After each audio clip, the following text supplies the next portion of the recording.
I buried my daughter 31 years ago and never stopped grieving. Last Tuesday my phone rang at 2 a.m. Miss Harrison. This is Mercy General. Amanda Clark is here. She finally remembers who she is. My blood ran cold.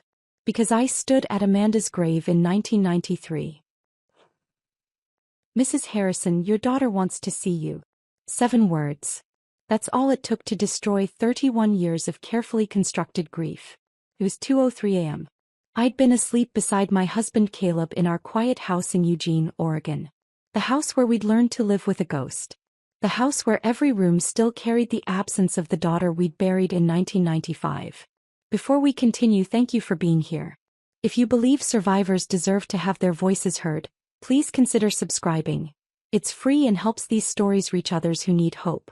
Now let's see what happened next. My daughter is dead, I said into the phone, my voice automatic. Flat. I'd said it so many times it had become a reflex. Ma'am, I'm Dr. Rachel Winters from Mercy General Hospital in Portland. The woman in our care is Amanda Clark. She's 49 years old. She's been experiencing recovered memories for the past 72 hours. She remembers a house with a green front door. A mother who baked Dutch apple pie. A father who did terrible movie impressions. And she remembers a birthmark behind her right ear that her mother called her secret wings. I stopped breathing. The secret wings. Our secret. Mine and Amanda's alone. If she's alive, I whispered, then who did I bury? Dr. Winters was quiet for a moment. That's what we need to find out, Mrs. Harrison. But first, your daughter is asking for you. She finally knows who she is. The phone slipped from my hand. It hit the nightstand, clattered to the floor. Caleb was sitting up now, his face pale in the dim light from the alarm clock, staring at me with an expression I couldn't read. Brittany. His voice was careful. Afraid. Who was that? I couldn't answer. My mouth opened but no sound came out. My entire body had gone numb, like my brain had shut down everything except the most essential functions. Breathe in. Breathe out. Don't pass out. Caleb picked up the phone from the floor, pressed it to his ear. Hello. This is Caleb Harrison. Who is this? I watched him listen. Watched the color drain from his face. Watched his hands start to shake. We'll be there, he said finally, his voice hoarse. We're leaving now. He hung up. We sat there in the darkness, staring at each other. 38 years of marriage and I'd never seen him look like this. Lost. Terrified. Like the ground had just opened up beneath us. She said, Caleb's voice broke. She said Amanda's alive. I'm 60 years old now and for 31 of those years, I've been a mother with a ghost in her heart. Every November 8th, I visit the grave with the name Amanda Harrison carved into cold granite. Caleb still goes with me, though we've stopped talking much on those drives. What's left to say after 3 decades? Our son Jordan stopped coming years ago. He moved to Boston, built a life far from the town where his sister vanished. He calls on her birthday, voice tight and careful, like he's walking on glass. Like one wrong word will send me spiraling back into the person I became in 1993. We've learned to live around the wound the way you learn to walk with a limp. Our house in Eugene is quiet now, filled with routines we've perfected to avoid the empty spaces. I bake Dutch apple pie every Sunday, even though Amanda's not here to eat it. Caleb grades chemistry papers at the kitchen table, making the same terrible movie impressions that used to make her laugh. His Sean Connery is awful. His Clint Eastwood is worse. But he does them anyway and I smile anyway, and we pretend we're not performing these rituals for a daughter who's been dead for 31 years. We're functional. We're surviving. But we're not whole, and we stopped pretending we ever would be again. I need to get dressed, I heard myself say. My voice sounded far away, like it was coming from someone else's body. Portland is 3.5 hours.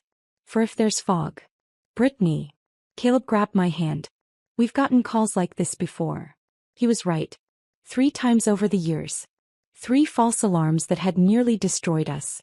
In 1995, a woman called claiming she'd had psychic visions of Amanda in California. Caleb drove 18 hours based on nothing but desperation and found a girl who looked vaguely similar but wasn't our daughter. In 2001, a con artist called with details pulled from old news articles, asking for money to help Amanda come home. I almost wired $5,000 before our old detective talked me down.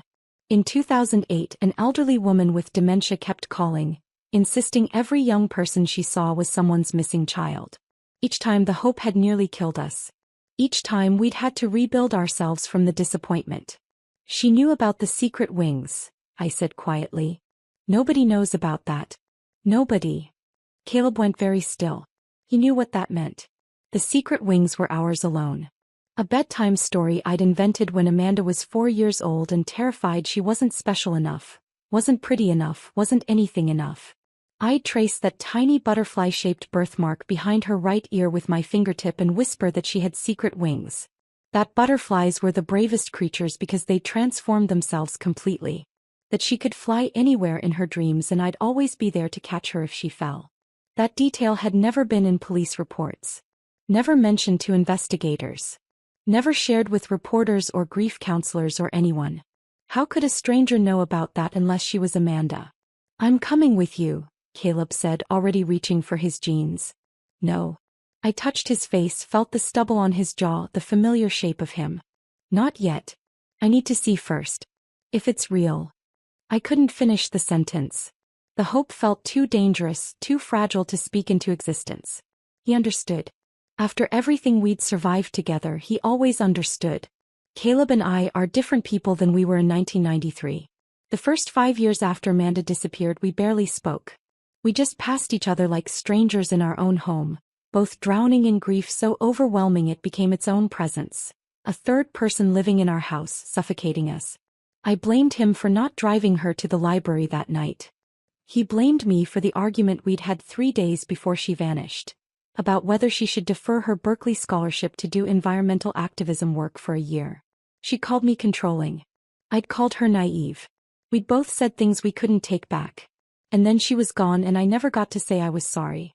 We almost divorced in 1997.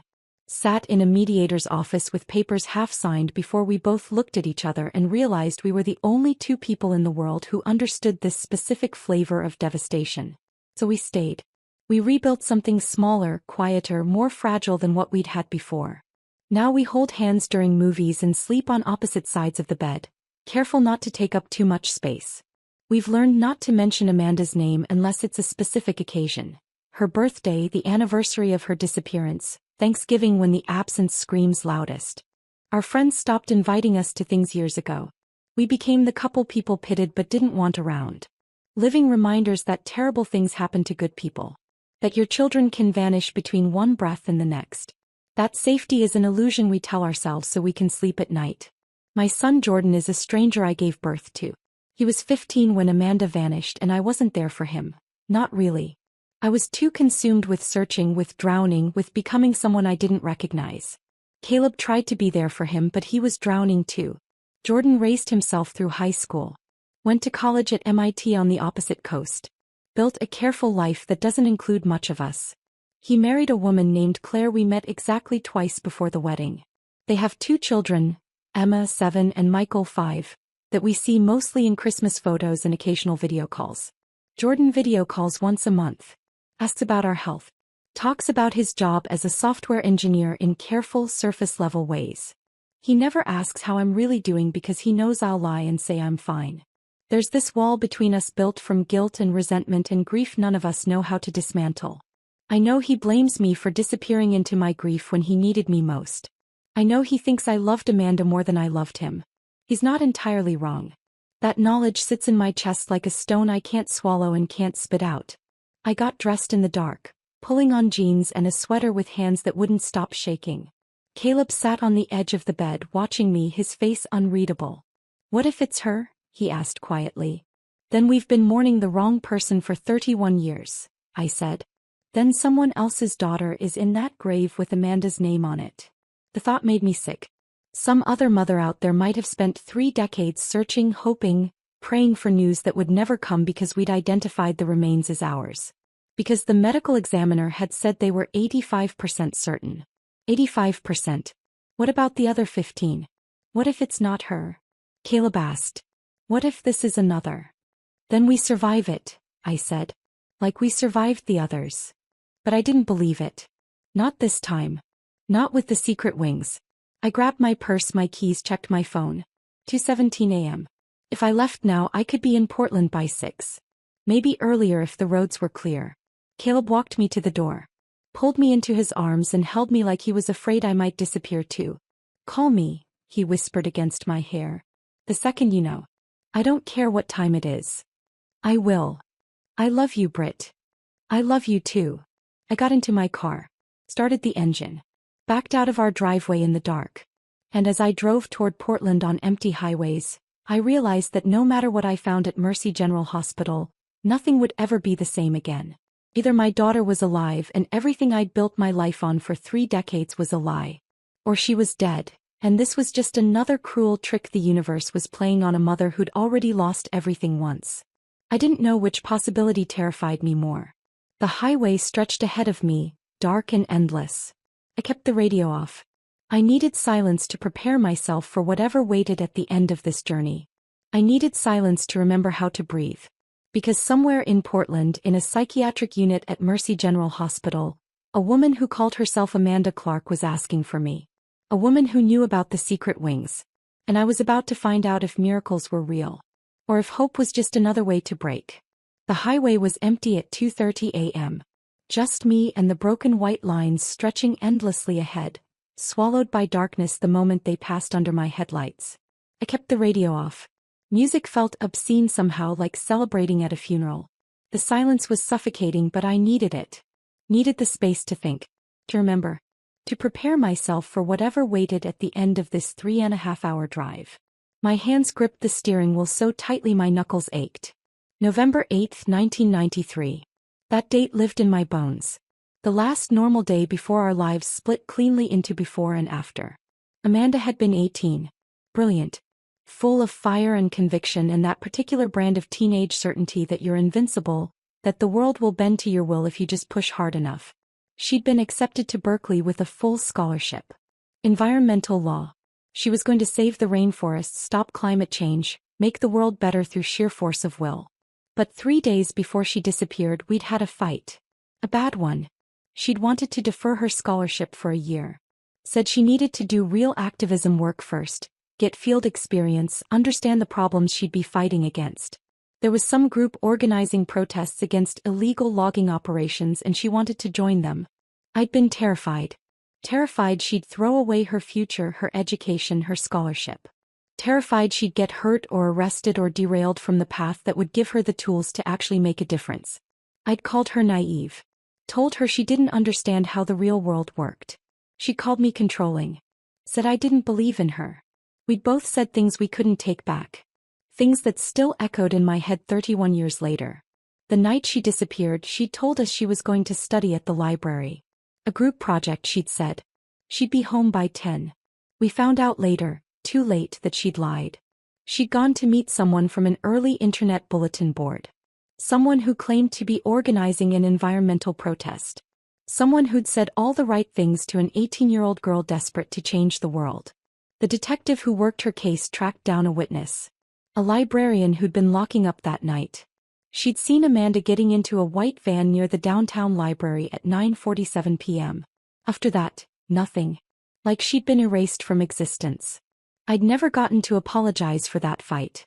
Never gotten to tell her I believed in her after all. Never gotten to say I was sorry for not trusting her to make her own choices. That guilt had lived in my chest for 31 years, a weight I carried everywhere. A semi-truck roared past me going the opposite direction, close enough that my car shook in the displaced air. I flinched, jerked the wheel slightly, corrected course. Focus. I needed to focus. This wasn't the first call we'd gotten claiming Amanda was alive. The first one came in March 1995, barely 4 months after she'd disappeared. A woman named Crystal something calling from a payphone in Sacramento. She'd had psychic visions of Amanda working at a diner somewhere in California. Caleb had gotten in the car that same day. Drove 18 hours straight based on nothing but desperation and a stranger's claim. He'd found a diner. Found a girl who was roughly the right age with dark hair like Amanda's. But it wasn't her. Not even close, really, once he looked at her properly. Just a girl who vaguely fit the description and a psychic who'd been hoping for reward money. He'd called me from a motel room in Sacramento and I'd heard him break down completely. Sobbing so hard he couldn't breathe. I'd stayed on the phone with him for 2 hours, both of us crying, both of us trying to figure out how to survive the disappointment. The second call came in 2001. A man, this time smooth-voiced, sympathetic. He'd said he'd seen Amanda, that she was living in Seattle, but she was scared to come home. Scared we'd be angry with her for disappearing. He could help facilitate a reunion, he said, but it would require some money. Travel cost. A safe place for her to stay. Just $5,000. I'd almost wired it. Had the bank account numbers written down, my hand on the phone, ready to call and authorize the transfer. Our old detective Tom Patterson had talked me down. Explained gently that this was a common scam, that con artists targeted families of missing persons because we were vulnerable, desperate, willing to believe anything. He'd been right. The phone number disconnected the next day. The man was never found. The third call came in 2008. An elderly woman named Margaret who kept calling from a care facility in Portland. She had dementia, her nurses explained apologetically. She thought every young woman she saw was someone's missing child. She'd call families from cold case files, insist she'd seen their loved ones, become agitated when they didn't immediately come retrieve them. Each time the hope had nearly destroyed us. Each time Caleb and I had to rebuild ourselves from the shattered pieces of disappointment. That's why I'd left him at home this time. Why I couldn't let him come with me. If this was another false alarm, another psychic, another con artist, another confused elderly woman, I needed to absorb the blow alone. Needed to be the one who shattered so he could stay whole. But the secret wings. That detail changed everything. How could anyone know about that unless they were Amanda? My exit appeared in the distance. Woodburn. I was making good time. No fog, barely any traffic. I'd be in Portland by 6 at this rate. Maybe earlier. My stomach churned.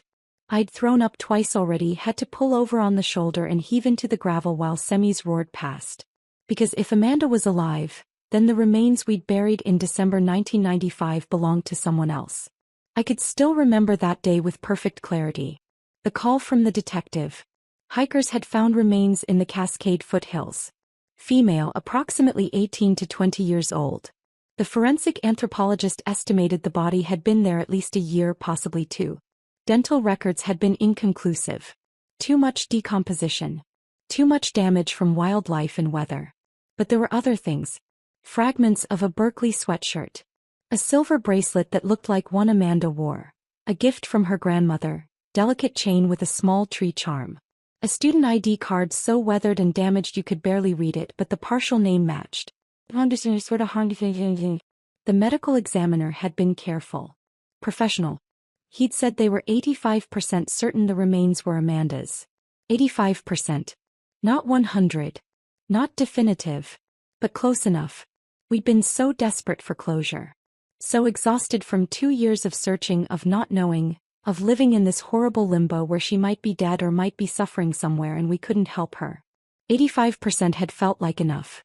We'd held a funeral. I'd picked out a casket for remains that barely filled a small box. Stood at a grave with Amanda's name carved into granite and said goodbye. Promised her I'd tried everything. Promised her I'd never stop loving her. Promised her I'd live the rest of my life trying to be worthy of being her mother. Now, driving through the darkness toward Portland, I realized we might have stolen another family's closure. Some other mother out there might have spent 31 years doing exactly what I'd done. Waiting. Hoping. Praying for news that would never come because we'd buried her daughter under the wrong name. The guilt of that possibility was crushing. I pulled over again at a rest stop outside Salem. Stumbled to the bathroom and threw up until there was nothing left. Splashed cold water on my face. Stared at myself in the harsh fluorescent lighting. I looked old. 60 years old, and every single one of them written on my face. Lines around my eyes, around my mouth. Gray hair I'd stopped bothering to color years ago. The face of a woman who'd spent 3 decades learning how to survive grief. What would Amanda see when she looked at me? If it was really her. If this wasn't another cruel trick. Would she even recognize me? I got back in the car. Kept driving. The sky was starting to lighten as I reached the outskirts of Portland. That ugly gray color between night and morning, everything washed out and colorless. Mercy General Hospital loomed ahead. Massive. All concrete and glass and fluorescent lights visible even from blocks away. I found parking in a nearly empty garage. Sat in my car for 5 minutes trying to remember how to breathe. Then I forced myself to move. One foot in front of the other. Through the garage. Into the main building. The lobby was quiet. Security guard at the desk. A janitor mopping floors. A few exhausted-looking people scattered in chairs, waiting for news about their own emergencies. "Can I help you?" The woman at the information desk looked kind. Tired but kind. "I'm looking for Dr. Rachel Winters. She's expecting me.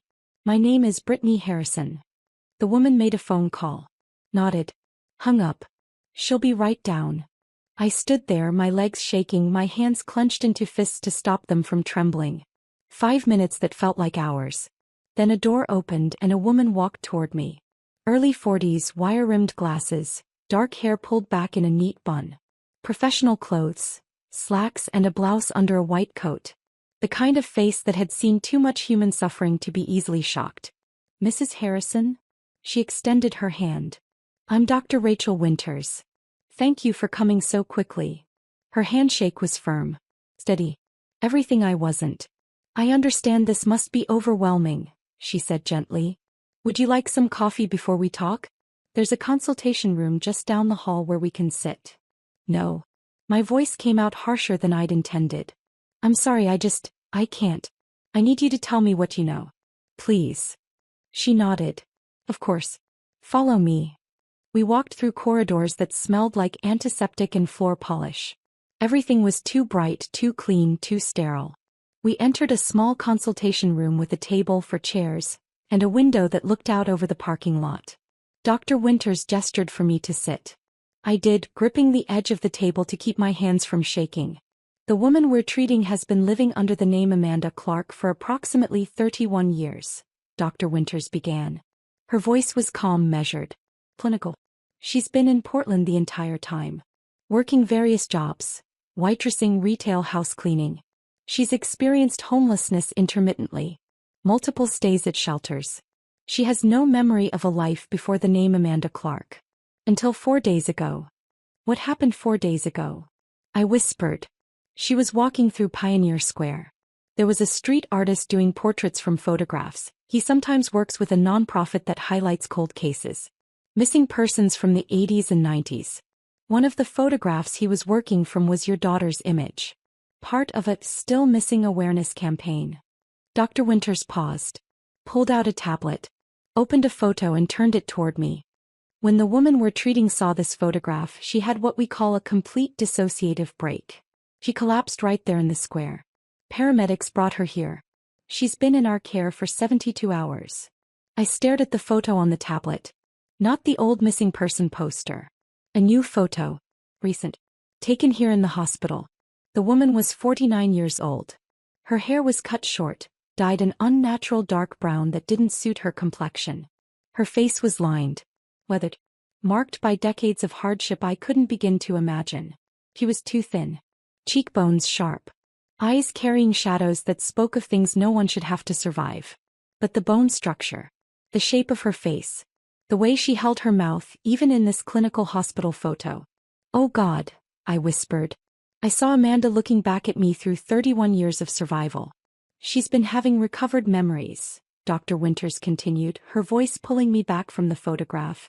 "Fragments at first. A house with a green front door. A mother who made Dutch apple pie every Sunday. A father who taught high school chemistry and did terrible impressions of movie characters to make her laugh. A little brother who collected baseball cards." My hand flew to my mouth. The green door. Our house in Eugene had a green front door. We'd painted it that color in 1991 because Amanda had insisted green was a lucky color. The Dutch apple pie. Every Sunday without fail for 18 years. Caleb's impressions. His awful Sean Connery, his worst Clint Eastwood, the way Amanda would laugh so hard she'd cry. Jordan's baseball cards. He'd kept them in a shoebox under his bed, organized by year and team, protective sleeves for his favorites. "There's more," Dr. Winters said gently. "She remembers a dog named Copernicus. A scar on her left ankle from falling off a skateboard when she was 12. A favorite teacher named Mr. Patterson who encouraged her to apply to Berkeley. She remembers the last argument she had with you, about whether she should defer college for a year to do environmental activism work." I couldn't breathe. Couldn't speak. Every detail was correct. Every single one. I need to see her, I whispered. Please. Dr. Winters stood. Follow me. But Mrs. Harrison, she paused at the door. I need to prepare you. The woman you're about to see has lived through significant trauma. She's not the girl you lost. She may never fully be that girl again. The integration process between who she was and who she's been forced to become will take years. Possibly her entire lifetime. I nodded, not trusting my voice. We walked through corridors that felt endless. Past rooms with closed doors hiding other people's private battles. Past nurses' stations with charts and monitors and the quiet beeping of machines. Past waiting areas with uncomfortable chairs and outdated magazines. Dr. Winters talked as we walked, but I barely heard her. Something about dissociative identity, about trauma responses, about the brain's remarkable ability to protect itself by erasing memories too painful to carry. My heart was pounding so hard I thought I might collapse right there on the linoleum floor. We stopped outside a room marked 4C. Dr. Winters put her hand on my arm. Look me straight in the eye. She's terrified, she said quietly. Terrified you'll reject her. Terrified you'll blame her for disappearing. Terrified you won't want her back after all these years. She's convinced she's not worthy of being your daughter anymore. I wanted to say that was insane. That nothing in this world or any other could make me not want my daughter back. But my throat had closed completely. No sound would come out. Dr. Winters studied my face for a moment, then nodded. She opened the door. The room was small. Standard hospital setup. A bed with rails, a chair by the window, bland beige walls, fluorescent lights that made everything look slightly sickly. A window overlooking the parking lot where early morning light was just starting to break through the gray. A woman sat in the chair by the window. She stood when I entered. Slowly, like her legs might not hold her. She was 49 years old, not 18. I had to keep reminding myself of that. 49. She'd lived an entire adult lifetime without me. Her hair was cut short, choppy, like she'd done it herself with kitchen scissors. Dyed an unnatural dark brown that didn't suit her complexion, growing out at the roots to show gray underneath. Her face was lined. Not just with age. I had lines too, laugh lines and crow's feet and the marks of 6 decades of living. Her lines were different. Deeper. Harsher. The kind that come from years of hardship and survival and things I couldn't begin to understand. She was too thin. Not the thin of someone who'd missed a few meals. The thin of someone who'd gone without for years. Her cheekbones were sharp, her collarbones prominent even under the oversized hospital clothes. Donated clothes, I realized. Sweatpants and a t-shirt that hung off her frame like they were made for someone else's body. She stood with her shoulders hunched, her arms wrapped around herself. Like she was trying to make herself smaller. Less noticeable. Less real. But her eyes. God, her eyes.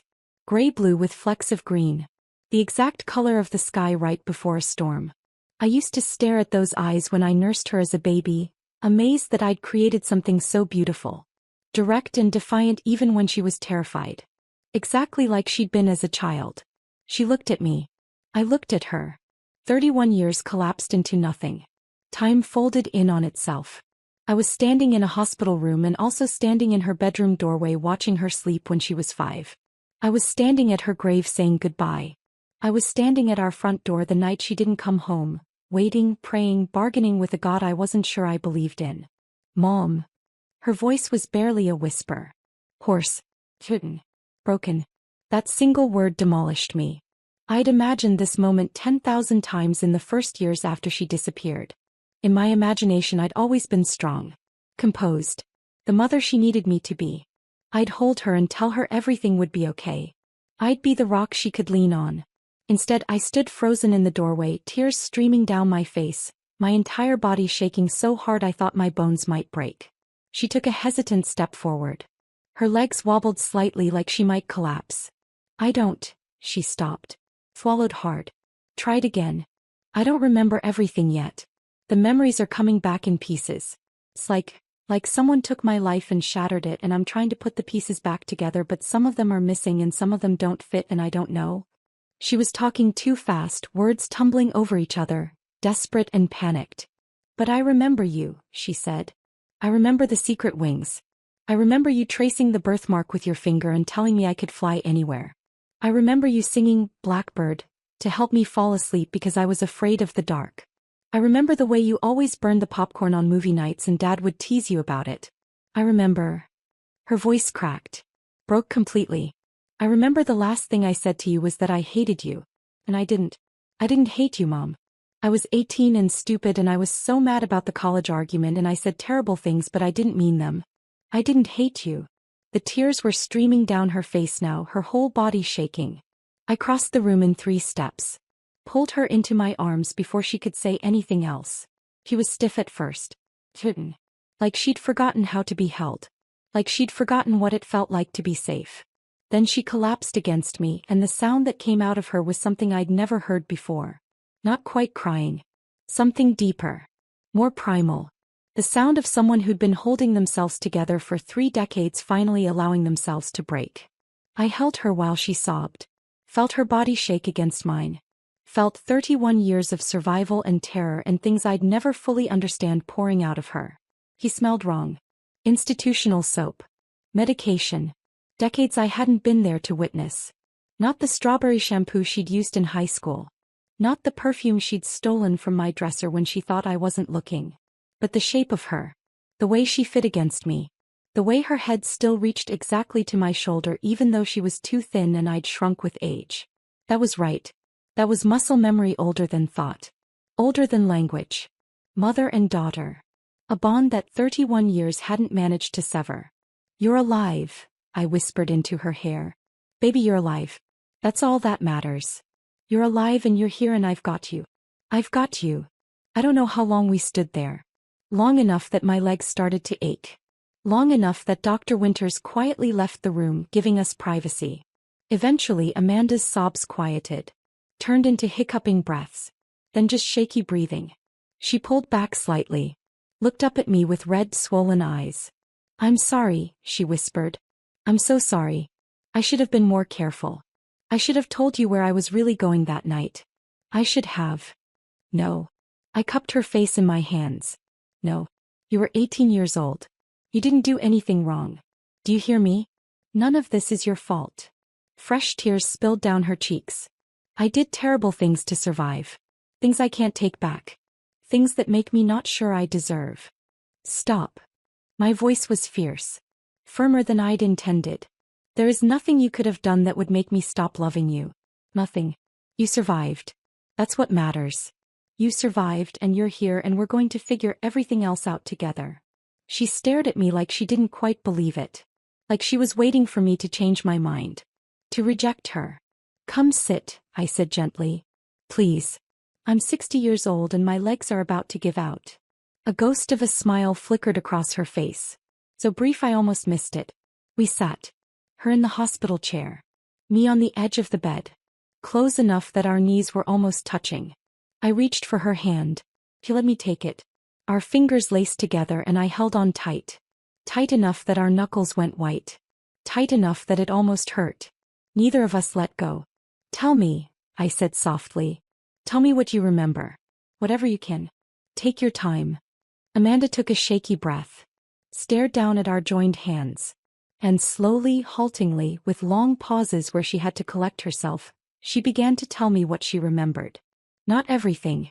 The memories were still fragmented, still coming back in jagged pieces that didn't always connect properly. But enough. Enough to understand that my daughter hadn't died on November 8, 1993. She'd been taken. She'd been erased. She'd been turned into someone else entirely. And somehow, impossibly, against odds I couldn't begin to calculate, she'd survived. Amanda's voice was hollow as she began to speak. Like she was reading words written by someone else. November 8, 1993, she said. I remember that date now. I'd forgotten it for so long but it's back. Every detail. I squeezed her hand. Waited. I'd been talking to someone online. On a bulletin board. We didn't have social media back then, not like now. Just these message boards where people posted about different topics. I was on one about environmental activism. She paused. Took a shaky breath. His name was Marcus.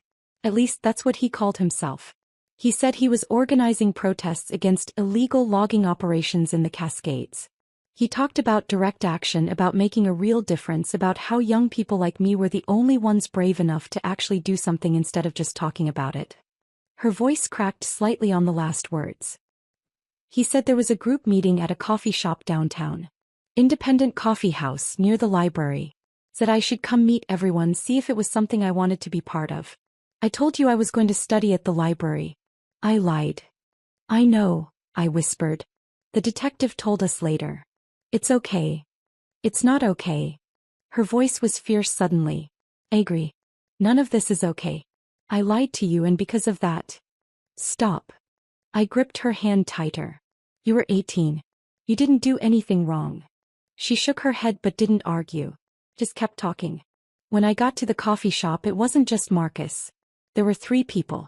A woman, maybe mid-30s with short blonde hair. And 2 men.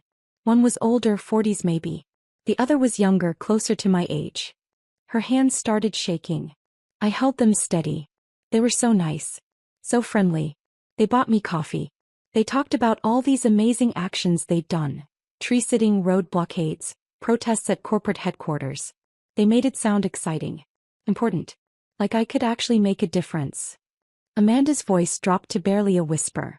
They said there was an action happening that night. Not a protest, something more direct. They were vague about the details, but they made it sound urgent. Important. They said they could use another person, especially someone young who looked innocent. I'd be perfect for it, they said. She pulled her hand away from mine. Wrapped her arms around herself. They offered me a ride. Said the location was about an hour outside the city. I should have said no. I should have asked more questions. I should have called you and told you where I was going. But I was 18 and stupid and so sure I was invincible. Her voice broke completely. I got in their van. The silence that followed was crushing. The next thing I remember clearly is waking up in a basement. Concrete floor. No windows. A mattress on the ground. And 2 other girls. Both around my age. Both terrified. I felt bile rise in my throat. Forced it down. I don't remember everything after that. It's like my brain just shut down. Fragmented. Dr. Winters says it's a trauma response. Dissociation. My mind protecting itself from things too horrible to process. Amanda's eyes were unfocused, staring at something I couldn't see. We were moved. I don't know how many times. Different houses. Different rooms. Sometimes there were other girls. Sometimes it was just me. Time stopped meaning anything. Days blurred into weeks. Weeks into months. Maybe years. I couldn't tell anymore. Her voice was mechanical now. Clinical. Like she was describing something that had happened to someone else. They gave me new identification. Social security card. Birth certificate. Driver's license. All with the name Amanda Clark. They said I was Amanda Clark now. They said my family had stopped looking for me. That they'd held a funeral. That I was dead to everyone who'd ever loved me. I felt tears streaming down my face but didn't wipe them away. They said if I ever tried to remember who I'd been before, if I ever tried to contact my family, they'd kill you. They'd kill Dad. They'd kill Jordan. They'd make sure everyone I'd ever loved suffered because of me. Her voice cracked. So I stopped trying to remember. I just let it go. Let her go. The girl I'd been. Because keeping her alive meant putting you in danger and I couldn't do that. So I became Amanda Clark instead. She looked at me finally.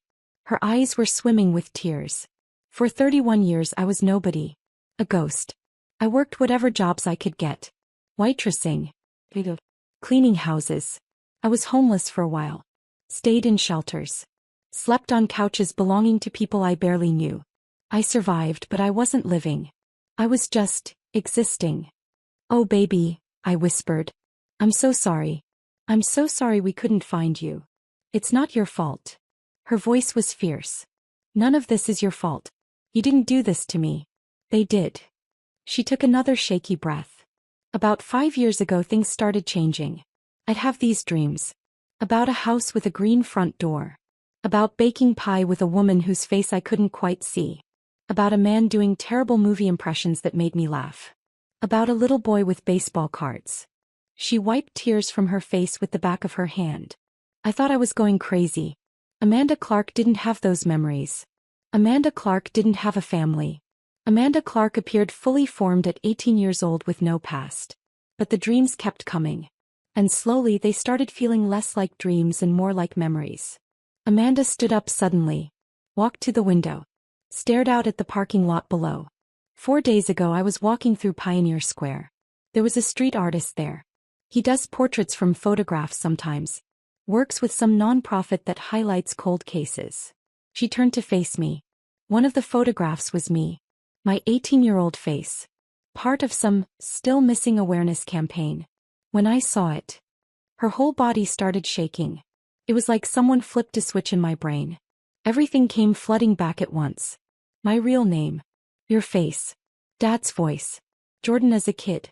Copernicus sleeping at the foot of my bed. The fight we had about deferring college. The way you always burned the popcorn. The secret wings. She wrapped her arms around herself, like she was trying to hold herself together. I collapsed right there. Screaming. I couldn't breathe. Couldn't think. 31 years of memories hitting me all at once. People called an ambulance. They brought me here.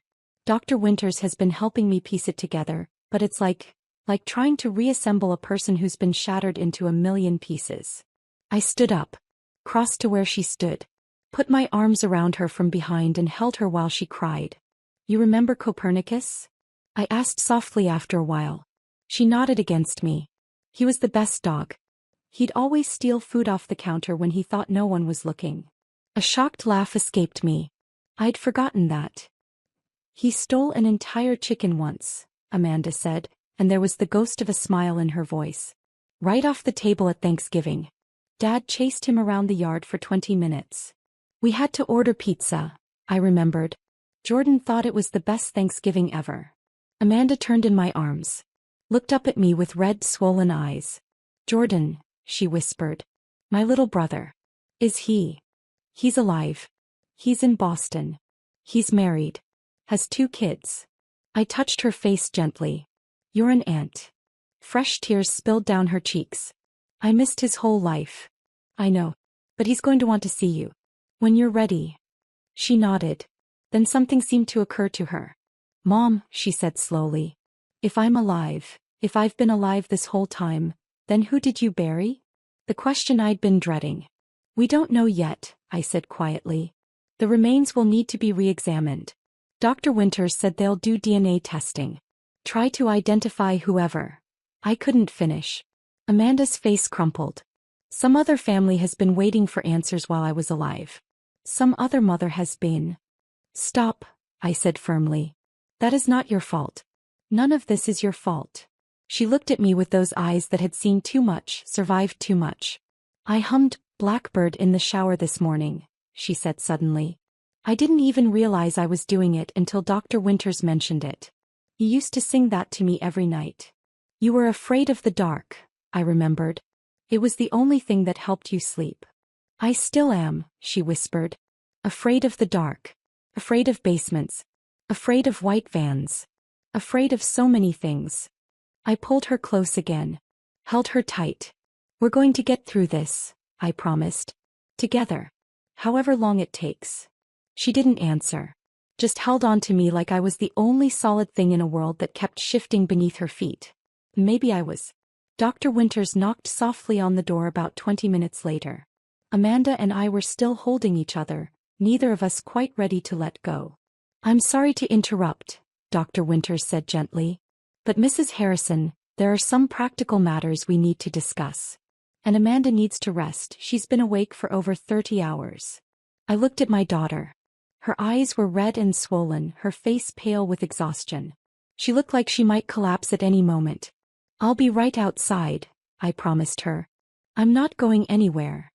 Amanda's grip on my hand tightened. You promise? I promise. She let go slowly like she was afraid I'd disappear if she blinked. I followed Dr. Winters into the hallway, my legs unsteady. The fluorescent lights felt too bright after the dim hospital room. Everything felt surreal, like I was moving through a dream. I need to call my husband, I said. And my son. They need to know. Of course. There's a consultation room down the hall where you'll have privacy. Take all the time you need.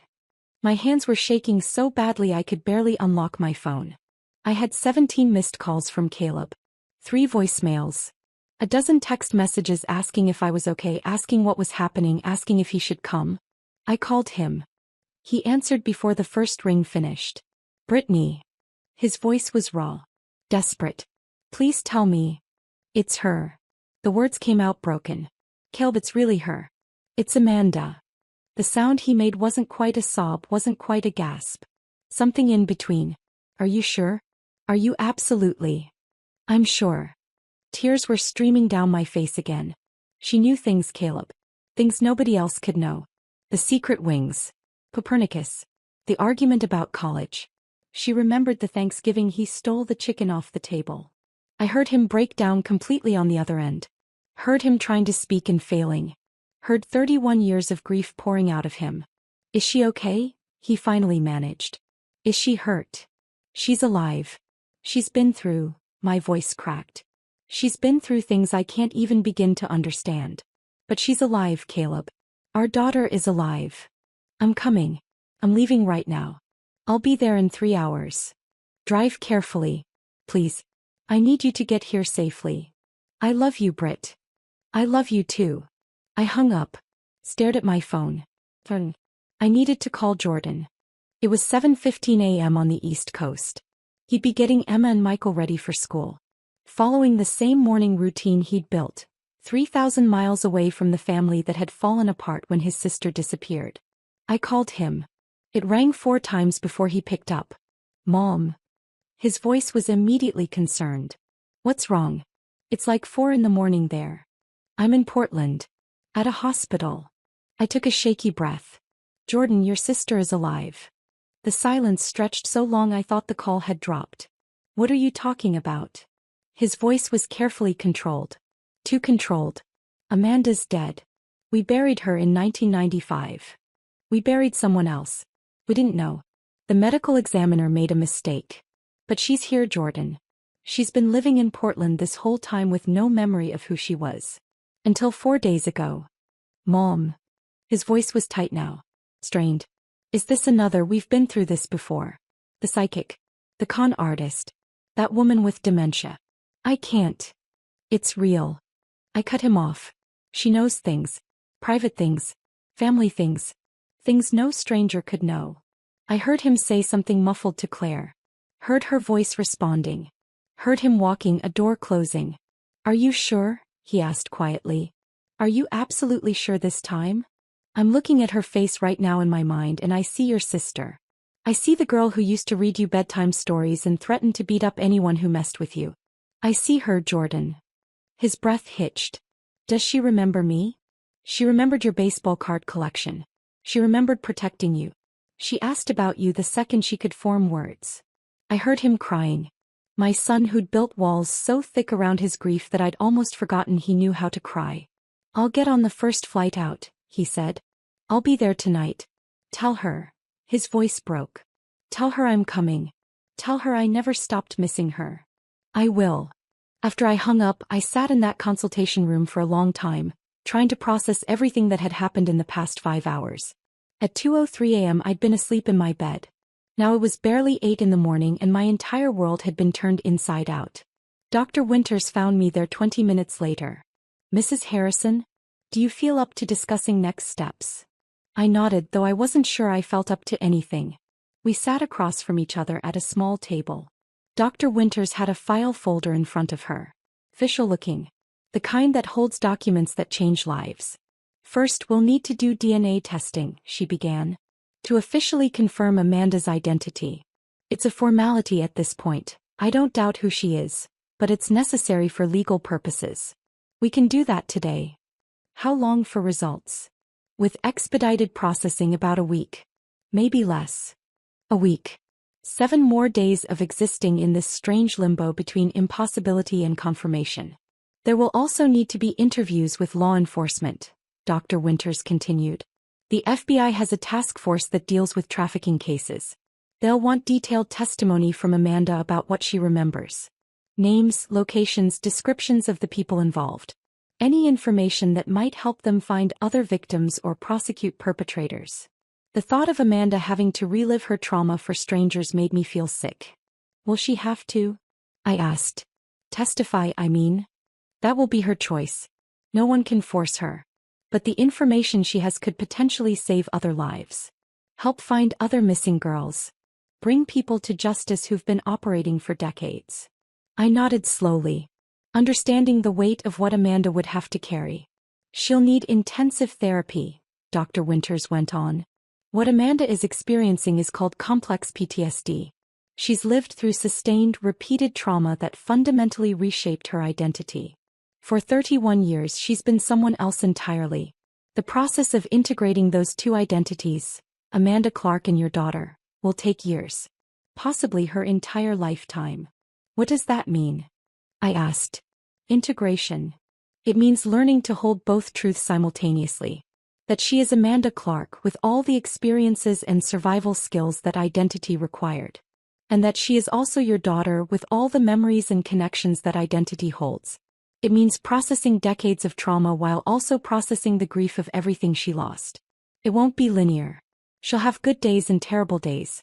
Breakthroughs and setbacks. Dr. Winters leaned forward slightly, her expression serious. Mrs. Harrison, I need you to understand. The woman in that room is not the 18-year-old girl you lost. She's a 49-year-old woman who's survived things most people can't imagine. She's been shaped by experiences you weren't there to witness or protect her from. Expecting her to simply become who she was before isn't realistic or fair. I know, I said quietly. I don't expect that. I just want her to have a chance to heal. To build whatever life she can from here. Dr. Winters nodded. There's one more thing we need to discuss. The remains you buried in 1995. My stomach dropped. If Amanda is your daughter, then someone else's child is in that grave. The remains will need to be exhumed and re-examined. We'll do DNA testing, try to identify who they actually belong to. For 31 years I'd visited that grave. Brought flowers on Amanda's birthday. Sat on the grass and talked to her about Jordan's life, about Caleb's retirement, about the grandbabies she'd never meet. Now I had to face the reality that it had never been Amanda lying there. It had been someone else's daughter. Someone else's sister. Someone else's friend. There's another family out there, I said slowly. Another mother who's been waiting. Possibly. The remains might match someone in the missing persons database. Or they might not. We may never know who she was. The guilt was crushing. Some family had spent 3 decades in the same hell we'd lived through, except they'd never gotten closure. Never gotten answers. Because we'd taken their daughter and buried her under the wrong name. I want to know, I said firmly. As soon as you identify the remains, I want to know. If there's a family still searching, I need to tell them. They deserve that. Dr. Winters studied my face for a moment. That's very compassionate of you. Most people in your position would just want to move forward, not look back. How can I move forward knowing another mother is still waiting? I asked. Knowing she might be visiting an empty grave the way I thought I was doing for 31 years? Dr. Winters nodded slowly. I'll make sure you're notified as soon as we have information. I stood up. My legs were unsteady, my whole body exhausted. Can I go back to her now? Of course. But Mrs. Harrison, Amanda needs to rest. She's been awake for over 30 hours and her body and mind are both exhausted. She'll sleep most of the day, which is exactly what she needs. I walked back to room 4C. Pushed the door open quietly. Amanda was lying in the hospital bed now, her eyes already closing. A nurse was adjusting her checking her vital signs. I sat down in the chair by the window. The same chair she'd been sitting in when I first walked in. Mom. Amanda's voice was drowsy. You're still here. I'm still here. I'm not going anywhere. Promise. I promise, baby. I'll be right here when you wake up. Her eyes closed. Within minutes, her breathing evened out into sleep. I sat there watching her. My daughter. Alive. Here. And I wondered how we were going to survive rebuilding a life that had been destroyed 31 years ago. But I knew one thing with absolute certainty. We would survive it. We'd already survived the worst. Everything else was just details. Caleb arrived at the hospital just before noon. I was sitting in the chair by Amanda's bed watching her sleep when I heard his footsteps in the hallway. Fast. Urgent. Like he'd been running. I stepped out to meet him before he could burst into the room and wake her. He looked terrible. His hair was uncombed, his shirt wrinkled, his eyes red-rimmed and wild. He'd aged a decade in the 6 hours since my phone call. Britt. He grabbed my arms. Is it real? Please tell me it's real. It's real. I pulled him into a hug, felt him shaking against me. She's in there. She's asleep, but she's real. She's alive. The sound that came out of him was something between a sob and a gasp. He held on to me like I was the only thing keeping him upright. I need to see her, he whispered. I know. But Caleb, listen to me first. I pulled back, looked him in the eye. She's not 18 anymore. She's 49. She's lived through things we can't imagine. She looks different. Sounds different. She's not the girl we lost. He nodded, but I wasn't sure he'd really heard me. I opened the door to room 4C quietly. Amanda was still sleeping, curled on her side, one hand tucked under her cheek like she used to do as a child. Caleb stood in the doorway, frozen. I watched him take her in. The short, badly dyed hair. The lines on her face. The way she looked too thin even under the hospital blankets. The way 31 years had marked her in ways they hadn't marked us. Amanda. His voice cracked on her name. She stirred. Opened her eyes. Saw him standing there. For a moment neither of them moved. Then recognition flickered across her face. Dad. That single word broke him. Caleb crossed the room in 3 strides and pulled her into his arms. Amanda made a sound, half sob, half gasp, and clung to him like she was drowning and he was the only thing keeping her afloat. I'm sorry, she kept saying. I'm so sorry. I'm so sorry. Stop, Caleb said fiercely. You have nothing to be sorry for. Nothing. I stood in the doorway watching my husband hold our daughter for the first time in 31 years, and for the first time since that 2 a.m. phone call, I let myself believe this might actually be real. That first day set the pattern for the next 12. Every morning, Caleb and I would make the drive from Eugene to Portland. 3.5 hours there, 3.5 hours back. We'd spend the middle of the day with Amanda, then drive home exhausted, only to wake up and do it again the next morning. Some days were good. On day 2, Amanda remembered our old cat, Winston. Remembered how he'd knock things off counters just to watch them fall. She laughed when she remembered it. A real laugh, not the hollow, broken sound she'd been making. The sound made me cry. On day 4, she remembered family trips to Cannon Beach. Building sandcastles with Jordan. The time a wave knocked her over and she came up sputtering and laughing. Caleb teaching her to skip stones. Me warning her not to go too far into the water. You were always so worried, Amanda said. About everything. You'd pack 3 extra jackets just in case. I was trying to keep you safe, I said. Her smile faded. You couldn't keep me safe from everything. On day 5 she remembered Christmas mornings. How Jordan would wake everyone up at 5 a.m. too excited to wait. How we'd make hot chocolate and open presents in our pajamas. How Caleb would always pretend he hadn't gotten me anything, then pull out something he'd been hiding for weeks. Each memory was a small victory. Another piece of herself she was reclaiming from the decades of erasure. But other days were terrible. On day 6, Amanda had a panic attack so severe they had to sedate her. She'd been fine one moment talking about her favorite teacher in high school, and then suddenly she was hyperventilating, screaming that she couldn't breathe, that the room was closing in on her. We tried to help, but the nurses had ushered us out while they dealt with it. Caleb and I sat in the hallway listening to our daughter scream, and there was nothing we could do. On day 8 she had a dissociative episode. We'd been talking about Thanksgiving traditions when suddenly Amanda's eyes went blank. Completely empty. Like no one was home. Amanda. I'd said. Baby, can you hear me? Nothing. She stared straight through me like I wasn't there. Dr. Winters had explained later that it was a trauma response. When the memories became too overwhelming, Amanda's brain would essentially shut down. Disconnect from reality. It was a survival mechanism, but it was terrifying to witness. On day 9, Amanda refused to see us at all. When we arrived, the nurse said she'd had a bad night and didn't want visitors. We'd sat in the waiting room for 4 hours, hoping she'd change her mind. She never did. I'd cried the entire drive home. But we kept coming back. Every single day. Slowly, gradually, Amanda became more present. More herself. Whoever that self was now. Jordan arrived on day 3. I met him in the lobby. He looked exhausted. He'd taken a red-eye from Boston, hadn't slept. His wife Claire had stayed home with the kids, but she'd sent messages. Tell her we love her. Tell her we can't wait to meet her. Is she? Jordan started, then stopped. What should I expect? I don't know, I said honestly. She's different every day. Sometimes she's okay. Sometimes she's not. Just be patient with her. And with yourself. We walked to room 4C together. I knocked softly before entering. Amanda was sitting up in bed, picking at her breakfast tray without actually eating anything. She looked up when we entered and I saw her freeze when she saw Jordan. "Hey," Jordan said. His voice was carefully neutral. Controlled. "Hi." Amanda's voice was small. "Jordan." They stared at each other across the room.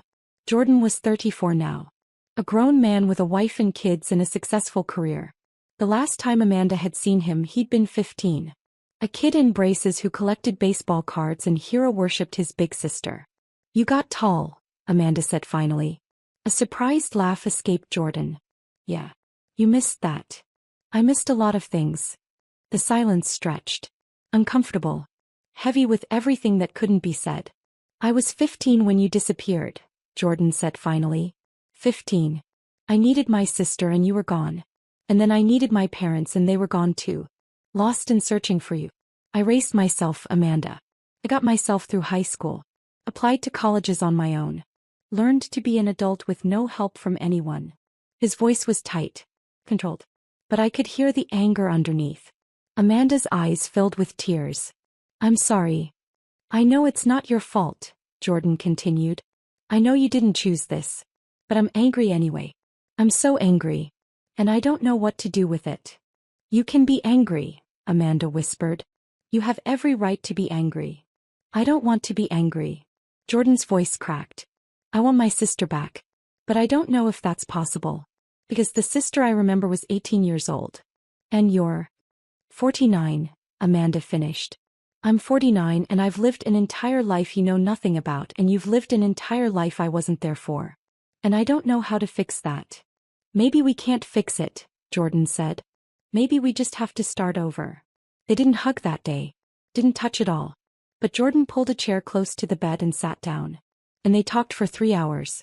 About Jordan's life, his wife, his kids. About his job as a software engineer. About the life he'd built 3,000 miles away from the family that had fallen apart. Amanda listened to all of it, tears streaming down her face, mourning everything she'd missed. When Jordan left, he squeezed her hand. Brief, tentative, but real. "I'll come back tomorrow," he said. "Okay," Amanda whispered. It wasn't forgiveness. It wasn't reconciliation. But it was a start. On day 12, Dr. Winters called us into her office. Amanda sat between Caleb and me, our hands clasped together so tightly our fingers had gone numb. Jordan sat on Amanda's other side, his jaw tight with tension. Dr. Winters looked at us across her desk. Her expression was unreadable.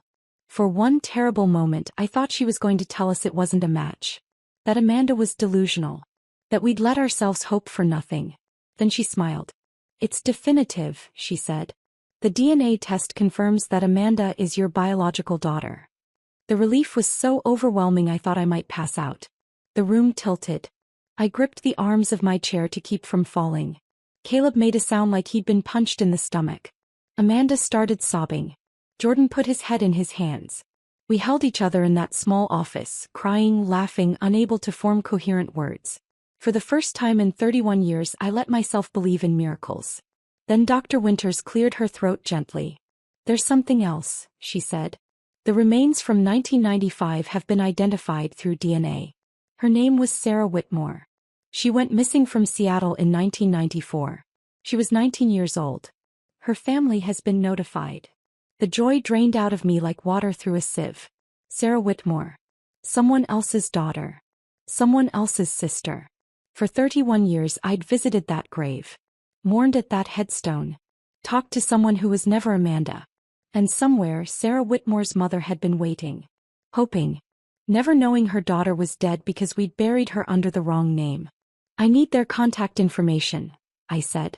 My voice sounded distant. Hollow. Dr. Winters hesitated. "Mrs. Harrison, perhaps you should take some time." "No," I said firmly. "I need to speak with them. They deserve to know what happened. They deserve an apology." "Brittany, you don't have to," Caleb started. "Yes, I do." I looked at him. "How would you feel if our situations were reversed? If Sarah's family had buried Amanda by mistake and we'd spent 31 years waiting for answers that never came. He didn't have a response to that. Dr. Winters wrote down a phone number on a piece of paper. Slid it across the desk to me.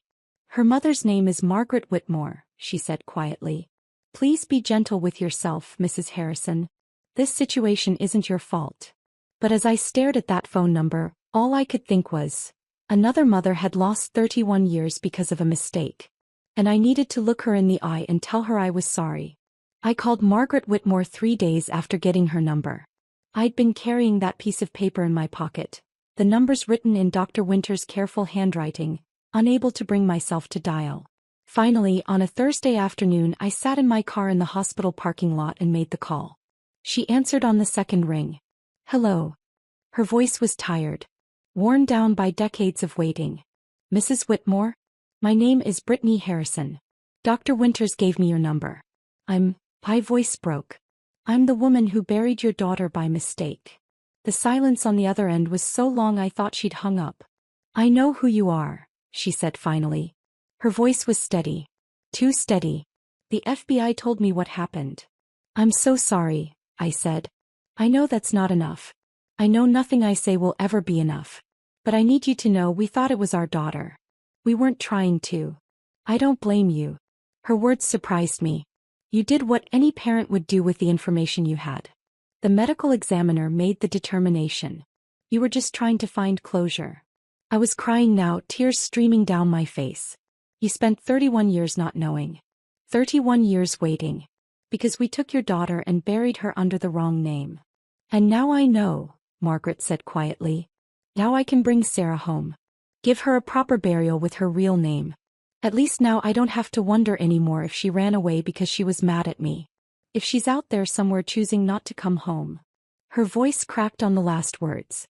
For 31 years I thought she left because of me, Margaret continued. Because we'd fought about her boyfriend. As I'd said terrible things. I thought she was alive somewhere, hating me. At least now I know she didn't choose to leave. We cried together on that call. Two mothers connected by tragedy and mistaken identity and the terrible luck of having daughters who disappeared in the same era. How is she? Margaret asked after a while. Your daughter. Amanda. She's alive, I said. She's healing. It's going to take a long time, but she's here. At least one of us got our daughter back, Margaret said. There was no bitterness in her voice. Just exhaustion. At least one of us did. We talked for another 20 minutes. I promised to keep her updated on the exhumation process, on the transfer of Sarah's remains. She promised to let me know about the funeral. Will you come? She asked. To Sarah's burial. I know it's a lot to ask, but I'll be there, I said. I owe her that much. 6 weeks after that 2 a.m. phone call, Amanda was released from Mercy General. Caleb and I had assumed she'd come home with us to Eugene. We'd prepared her old room, bought new sheets, hung curtains in the color she used to like. We wanted to take care of her, wanted to keep her close after 3 decades of absence.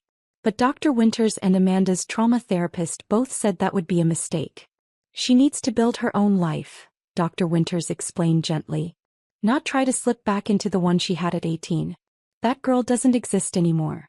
Amanda needs to figure out who she is now, and she can't do that living in the house where she grew up, surrounded by memories of who she used to be.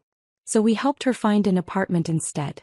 It was small, a 1-bedroom on the 2nd floor of an older building in Northeast Portland. The rent was reasonable, the neighborhood was safe, and it was close to her therapy team and the trauma center where she'd be continuing treatment. The apartment was empty when we first saw it. Worn hardwood floors, white walls that needed fresh paint, a kitchen barely big enough for a small table. But it had good light. Big windows that looked out over a tree-lined street. I like it, Amanda said quietly. It feels safe. We spent the next week furnishing it. Caleb and I bought her everything. Dishes, towels, a comfortable bed, a couch that actually looked decent. I hung curtains while Caleb assembled furniture, making the same terrible jokes he'd been making for 40 years. Why did the furniture maker go to therapy? He asked while struggling with an IKEA bookshelf. Amanda looked up from unpacking kitchen supplies. Why? Because he had too many shelf issues. A small smile flickered across her face. Brief, uncertain but real. That's terrible, Dad, she said. Your mother's been telling me that for decades, Caleb replied. Hasn't stopped me yet. Amanda laughed. A real laugh, not the hollow, broken sound she'd been making. The sound made me cry. But even in those good moments I could see how different she was. The Amanda I remembered had been loud. Opinionated. Full of fire and conviction. She'd argued politics at the dinner table, debated environmental policy with anyone who'd listen, filled every room with her presence. This Amanda was quiet. Careful. She apologized constantly, for asking for help, for taking up space, for existing. I'm sorry, could you maybe, I don't mean to be difficult, but could we move the couch a little to the left? If it's not too much trouble. I'm sorry. You don't have to apologize, I'd tell her. This is your apartment. You get to decide where everything goes. She'd nod, but 10 minutes later she'd be apologizing again. She had panic attacks triggered by things I couldn't predict. White vans passing on the street. The smell of a certain brand of coffee. Basements. Locked doors. Men's voices raised in anger, even if the anger had nothing to do with her.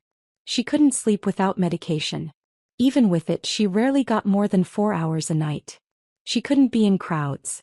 We tried taking her to the grocery store once and she'd lasted 10 minutes before the walls started closing in and she had to leave. But she was also stronger than I'd ever been. She'd survived 3 decades of hell and come out the other side still capable of hope. Still capable of love. Still capable of looking forward instead of only backward. I had to learn to love this version of my daughter. Not mourn the version I'd lost. That was harder than it sounded. Jordan came back to Portland 3 more times in the first 3 months. Each visit was slightly less tense than the last. On his 3rd visit he brought Claire and the kids. Emma was 7, all energy and questions. Michael was 5, shy and serious. They had no idea their aunt had supposedly been dead their entire lives. Jordan and Claire had told them Aunt Amanda lived far away and they hadn't been able to visit before. Simple. Age appropriate. Amanda cried when she met them. Emma was cautious at first, hiding behind her father's legs. But Amanda sat on the floor, made herself smaller, less threatening, and asked Emma about her favorite things. I like butterflies, Emma said. And purple. And my friend Sophia. I like butterflies too, Amanda said softly. I have a birthmark shaped like a butterfly. Want to see? Emma nodded. Amanda showed her the tiny mark behind her ear, and Emma touched it gently with one finger. That's so cool, Emma breathed. Amanda looked up at Jordan with tears streaming down her face. She has my eyes. Jordan nodded. Yeah. She does. Michael warmed up more slowly, but by the end of the visit he was showing Amanda his Pokémon cards and explaining in great detail which ones were rare. After the kids went to explore Amanda's small balcony, Jordan sat down next to his sister on the couch. Claire thinks I should talk to a therapist, he said. About all of this. The anger I'm carrying. That's probably a good idea, Amanda said. I'm trying, Jordan said. To not be angry at you. I know it's not your fault. I know you didn't choose any of this. You can be angry, Amanda told him. You have every right. I missed your whole life. Your high school graduation. Your wedding. The birth of your kids. I wasn't there for any of it. And I missed yours, Jordan said. 31 years of your life that I know nothing about. We're strangers who happen to share DNA and some childhood memories. Maybe we can start over, Amanda suggested. Not try to pick up where we left off because that's impossible. But maybe we can build something new. Jordan was quiet for a long moment. I'd like that. They started talking on the phone weekly after that. Awkward conversations at first, full of long pauses and careful topics. But gradually they got easier. Jordan told her about his work, his kids, his life in Boston. Amanda told him about her therapy, her struggles, her small victories. They couldn't fix 3 decades of loss.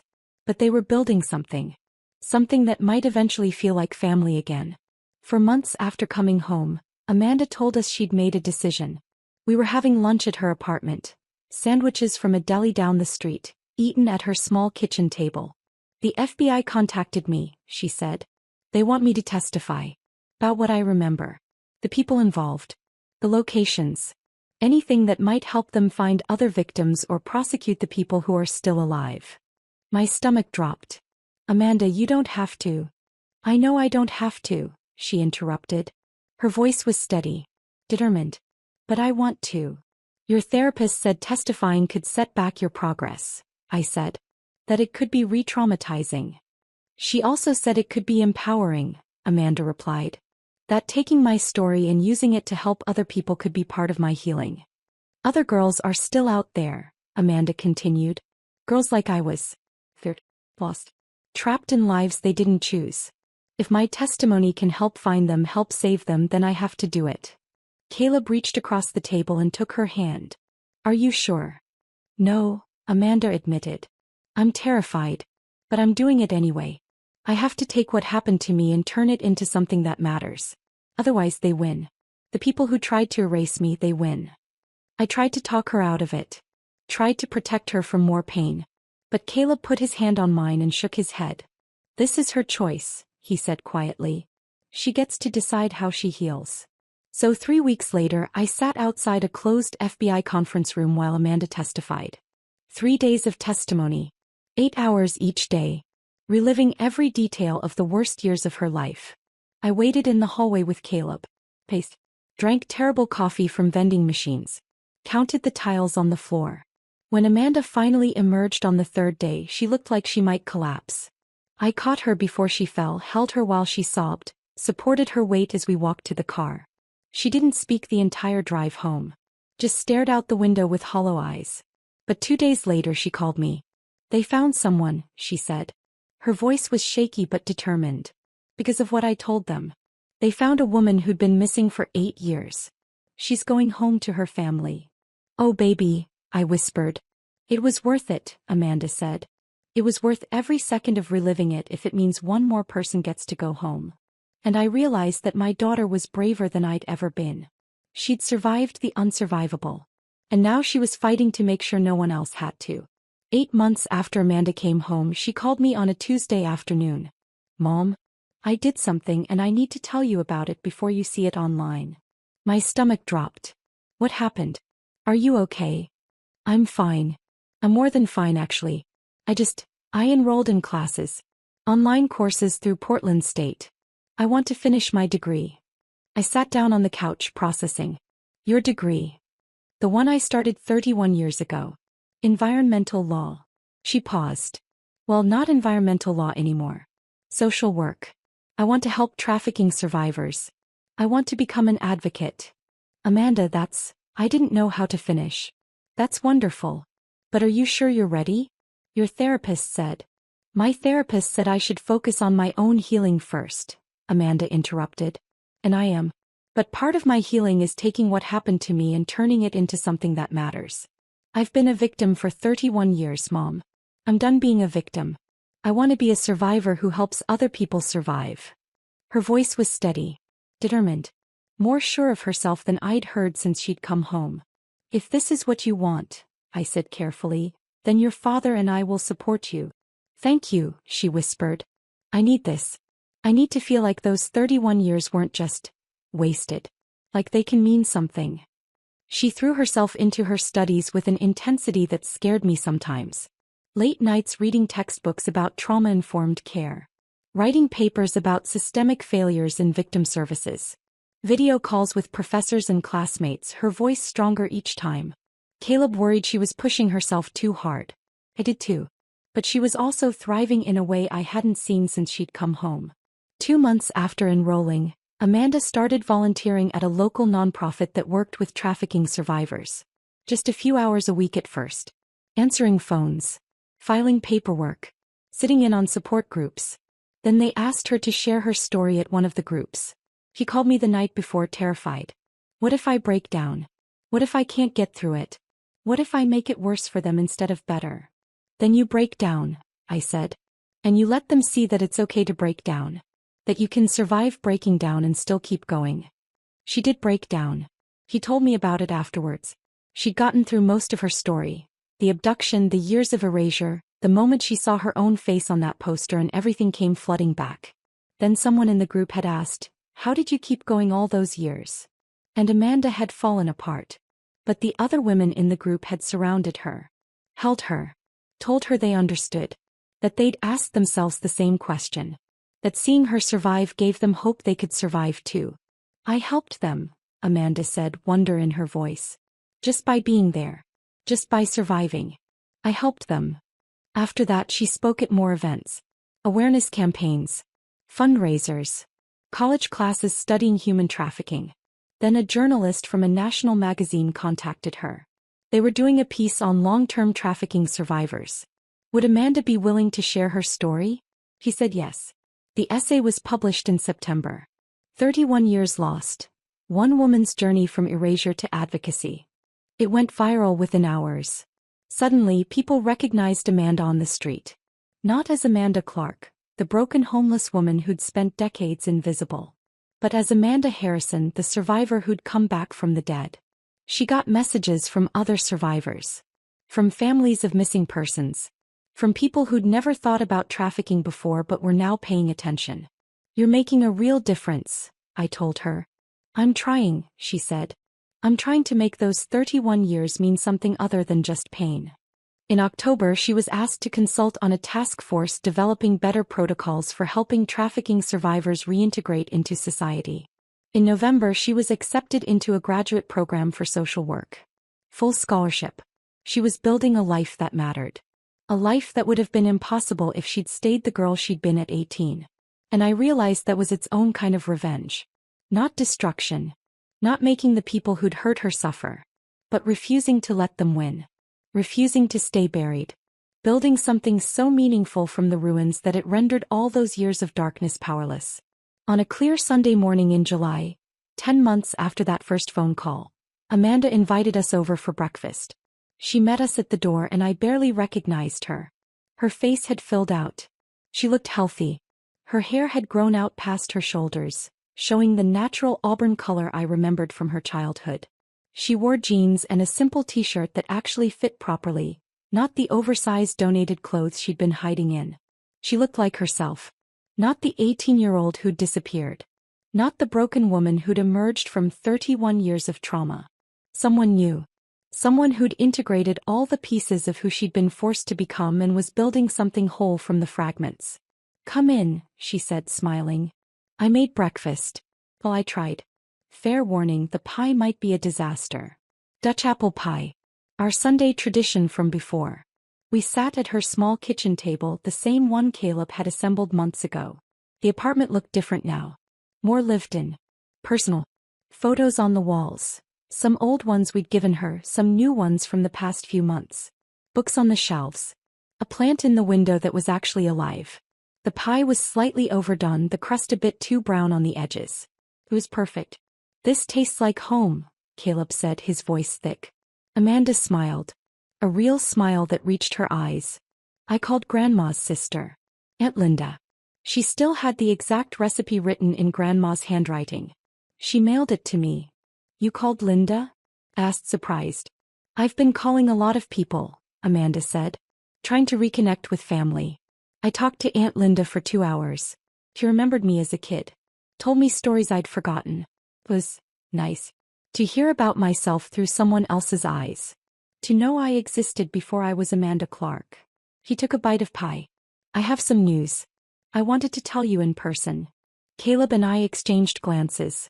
I've been accepted into a graduate program. Portland State. Social work with a focus on trauma and victim advocacy. I start in September. Amanda, that's incredible, I said. There's more. I've been asked to join a task force. They're developing new protocols for helping trafficking survivors reintegrate. The task force wants input from actual survivors, not just academics and law enforcement. They asked me to consult. Her voice was steady. Proud. I'm also writing a book, she continued. A memoir. My literary agent thinks it could really make a difference. Help people understand what long-term trafficking looks like. How survivors can rebuild. Caleb reached across the table and took her hand. You're incredible. You know that. I'm trying, Amanda said. I'm trying to take what happened to me and turn it into something that helps other people. So those 31 years weren't just lost. So they can mean something. They mean you survived, I said fiercely. That's enough. You don't have to turn your trauma into productivity to make it worthwhile. I know, Amanda said. But I want to. For me. Not because I have to prove anything, but because it feels good to help. To take the worst thing that ever happened to me and use it to make sure it happens to fewer people. She looked at both of us across the table. I've been thinking about the secret wings, she said suddenly. Do you remember Mom? Telling me I could fly anywhere in my dreams.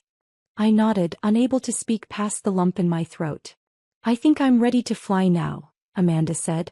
Not in my dreams. For real. I'm ready to build a life. A real life. Not just surviving but actually living. Caleb's eyes filled with tears. Then that's what we'll help you do. However long it takes. We're not going anywhere. I looked at my daughter across that kitchen table. This woman who'd been stolen at 18 and returned at 49. This woman who'd spent 31 years erased, turned into someone else, forced to forget she'd ever been my daughter. This woman who'd seen her own face on a poster and had her entire identity shatter and somehow, impossibly, put herself back together. We'd lost 31 years. We'd buried the wrong girl. We'd mourned someone who was still alive, still fighting, still refusing to be defeated. But we had now. We had this moment. This pie that was slightly overdone but tasted like redemption. This small apartment that Amanda had turned into a home. This woman who'd survived the unsurvivable and was choosing to live fully anyway. I went to Sarah Whitmore's funeral, I said quietly. Margaret invited me. I thought you should know. Amanda nodded. How was it? Sad. But also, there was closure. Margaret got to bury her daughter under her real name. Got to say goodbye properly. He thanked me. For calling her. For making sure Sarah got her identity back. I'm glad, Amanda said. No one should be buried under the wrong name. Everyone deserves to be remembered as themselves. She smiled slightly. I used to think about that. When I was Amanda Clark. I'd wonder if anyone would remember me when I died. If anyone would care. Or if I'd just disappear and no one would even notice. We would have noticed, I said fiercely. Even when we thought you were gone, we noticed your absence every single day. I know that now, Amanda said. I'm starting to really believe it. We sat there for a long time. Eating overdone pie.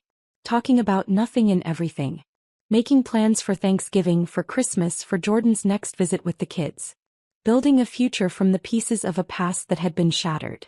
And I realized this was Amanda's revenge. Not against any specific person. Not destruction or violence or making anyone suffer. Her revenge was this. Surviving. Coming home. Refusing to stay buried. Building a life so full of meaning and purpose that it rendered 31 years of darkness powerless. They'd tried to erase her. They'd stolen her name, her identity, her entire life. But she'd come back. And she was flying. If this story of survival and resurrection had you on the edge of your seat, hit that like button right now. My favorite part was when Amanda saw her own face on that missing persons poster and everything came flooding back. What was your favorite moment? Drop it in the comments below. Don't miss more powerful stories like this. Subscribe and hit that notification bell so you never miss an upload.